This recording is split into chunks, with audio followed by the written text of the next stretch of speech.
Suppose कीजिए dipole है हमारा माइनस क्यू प्लस क्यू,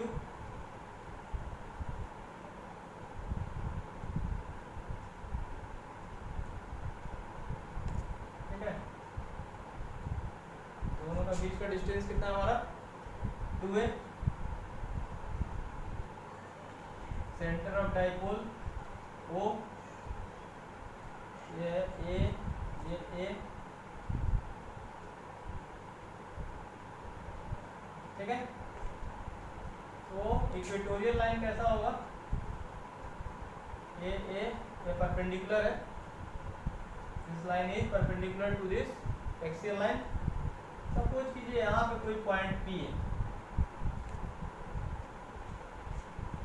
इस पॉइंट P पे हमें इलेक्ट्रिक फील्ड निकालना है due to this pair of charge, pair of equal and opposite charge called dipole. इस डाइपोल की वजह से हमें इलेक्ट्रिक फील्ड निकालना है इस इक्वेटोरियल पॉइंट P पे। तो मैं इलेक्ट्रिक फील्ड इस प्लस क्यू की वजह से भी निकाल सकता हूँ, नहीं, ये प्लस क्यू की वजह से निकालना होगा, इसका डायरेक्शन क्या होगा, away from this positive charge, नहीं।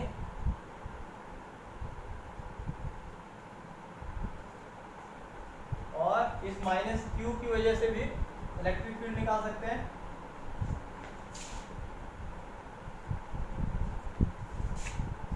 इलेक्ट्रिक फील्ड का डायरेक्शन क्या होगा हमारा, toward this minus Q charge, minus वाला ये तरफ रहता है और पॉजिटिव वाला से अवे।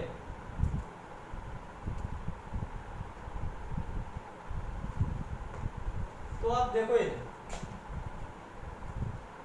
ये भी क्यू मैग्नीट्यूड में ये भी क्यू, तो दोनों का इलेक्ट्रिक फील्ड का स्ट्रेंथ क्या होगा, ऑलमोस्ट सेम ही होगा, नहीं। और ये डिस्टेंस भी सेम ही होगा इस डिस्टेंस से। ये सपोज कर लो ए है, इस पॉइंट P को R मान लो, तो ये डिस्टेंस कितना हो जाएगा हमारा, ये B मान लो। तो this PB will be equal to R square plus A square under root, ये हो जाएगा R square plus A square under root. उसी तरह सेम A है और ये R है, अदरवाइज तरफ से हाइपोटेन्यूज निकल जाएगा, R square plus A square under root. तो दोनों केस में magnitude of the charge is Q, distance R square plus A square under root, magnitude of the charge is Q, distance same.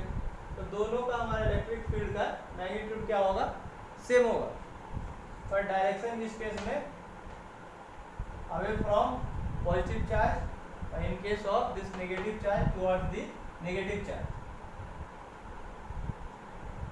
तो देख लीजिए, इसको लिख लीजिए, electric field due to plus Q charge and this one is electric field due to minus Q charge. पर हमें पता है दोनों का मैग्नीट्यूड क्या होगा, सेम।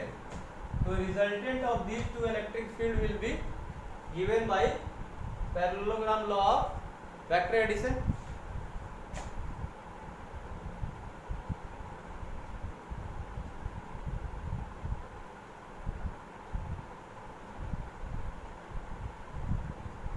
ठीक है,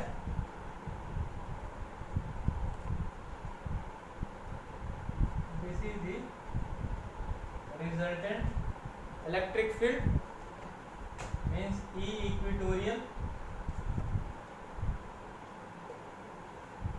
E equatorial will be resultant of both the electric field due to positive charge and negative charge, ठीक है। सपोज कर लो ये एंगल हमारा थीटा है,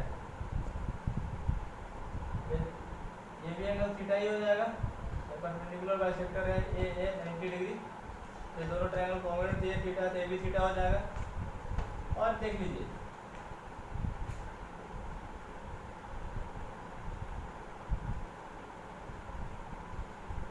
ये भी थीटा होगा और ये भी थीटा होगा, ठीक है।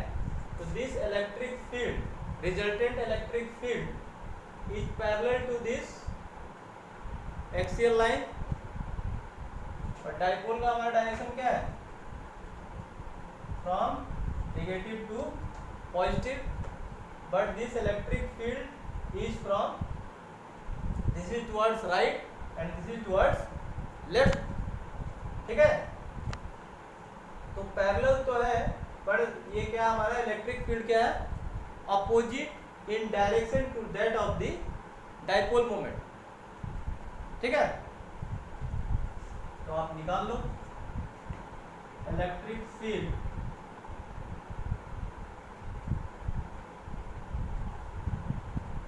at electric field due to plus q charge at point P.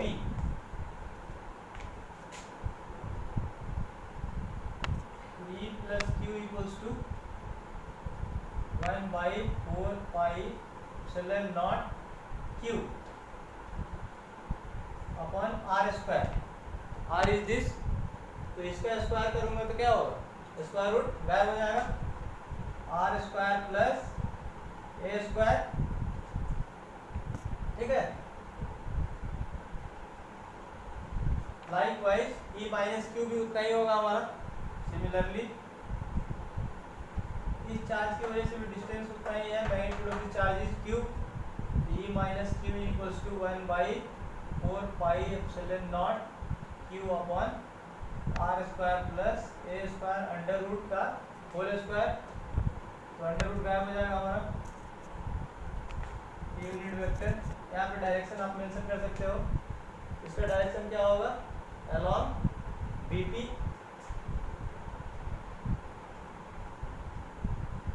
और इसका क्या होगा, अलोंग पीए.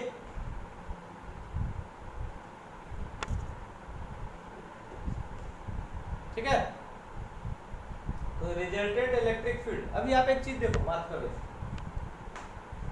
ये इलेक्ट्रिक फील्ड है, this is making angle theta with this horizontal. तो इसके दो कंपोनेंट होंगे,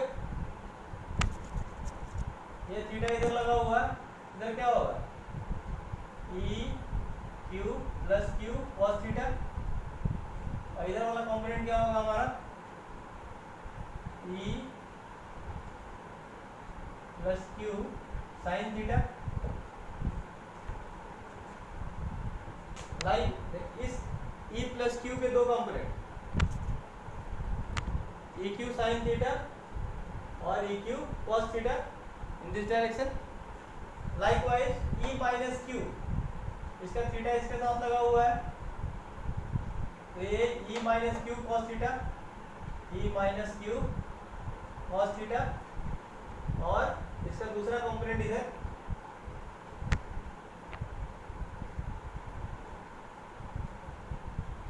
ई माइनस क्यू साइन थीटा. तो आप देखो, ये दोनों जो वर्टिकल कंपोनेंट है इस इलेक्ट्रिक फील्ड का E plus Q sine theta upward direction में, और इस E minus Q cos theta का वर्टिकल कंपोनेंट जो है हमारा वो डाउनवर्ड डायरेक्शन में.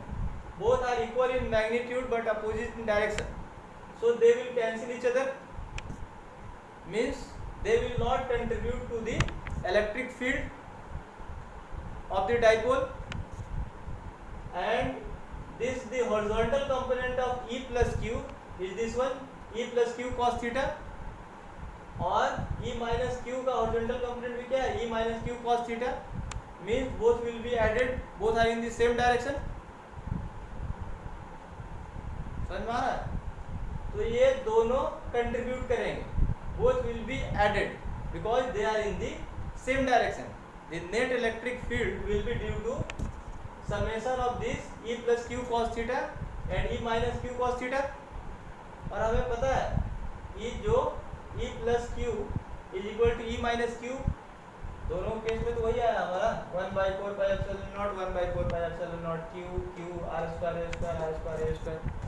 ठीक है, तो मैग्नीट्यूड में दोनों सेम है, तो net resultant electric field will be given bye, क्या हो जाएगा हमारा, net resultant electric field means E equatorial will be E plus Q cos theta plus E plus minus Q cos theta and both are equal in magnitude. एक चीज और देखो इधर, this resultant electric field is in negative direction to the direction of dipole, so we will put over minus sign over here. ठीक है, वो represent कर रहे हैं कि हमारा इलेक्ट्रिक फील्ड का रिजल्टेंट इलेक्ट्रिक फील्ड का डायरेक्शन क्या है, नेगेटिव डायरेक्शन, और दोनों का मैग्नीट्यूड सेम है, तो both will be added together, this is 2 times और दिस इज 2 टाइम्स, इसके जगह पे ये लिख दूं या इसके जगह पे ये लिख दूं, x प्लस एक्स कैसे 2x हो जाता है, वैसे दोनों सेम ही है, तो माइनस 2 टाइम्स ऑफ, इसको ही 2 बार लिख देता हूँ, E plus q cos theta, 2 बार हो गया ये, ठीक है।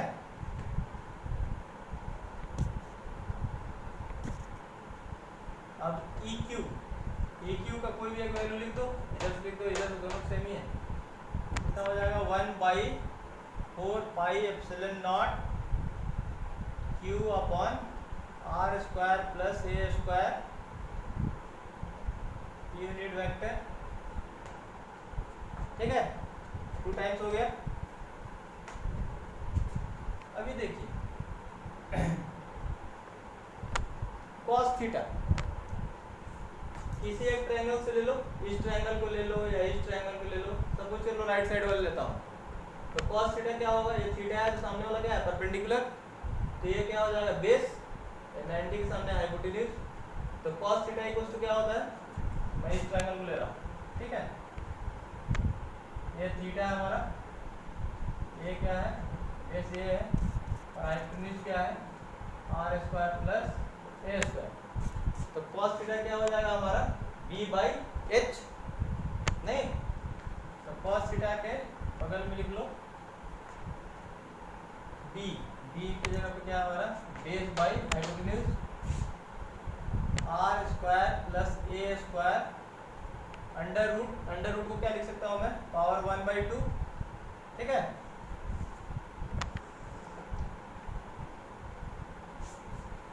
अभी देखिए -2, इधर ही चेंज कर दो, Q into 2A, Q into 2A क्या होता है P, डाइपोल मोमेंट, इसको लिख दो P, ये तीनों बन गया क्या हमारा P, 4 पाई एप्सिलॉन नॉट, इसका पावर कितना है 1 और इसका पावर 1/2, सेम ही है दोनों, 1 प्लस 1/2 क्या हो जाएगा 3/2, R square plus A square to the power 3/2, समझ में आया। ये इक्वेटोरियल, जैसे हम एक्सियल में लिए थे, when R is very very large than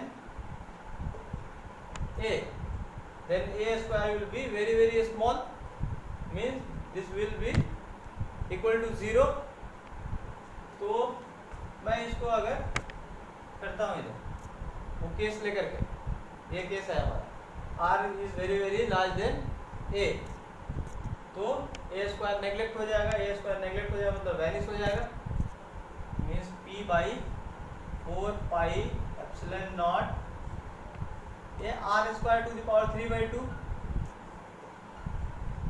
ठीक है, तो ये स्क्वायर से स्क्वायर गया, क्या आ जाएगा हमारा, दिख रहा -P/4 pi epsilon naught 1/r cube, unit vector form दे रहा है तो वेक्टर लिख लीजिए, ये इक्वेटोरियल, तो ये हमारा बन गया। तो इक्वेटोरियल पॉइंट पे अगर कोई पॉइंट P है, ये P पॉइंट P को मार्क किया हूँ, ये डाइपोल मोमेंट है, डाइपोल मोमेंट का डायरेक्शन यूनिट वेक्टर, और ये डाइपोल मोमेंट है, ठीक है। तो in both the cases we found that this electric field is inversely proportional to 1 upon r cube।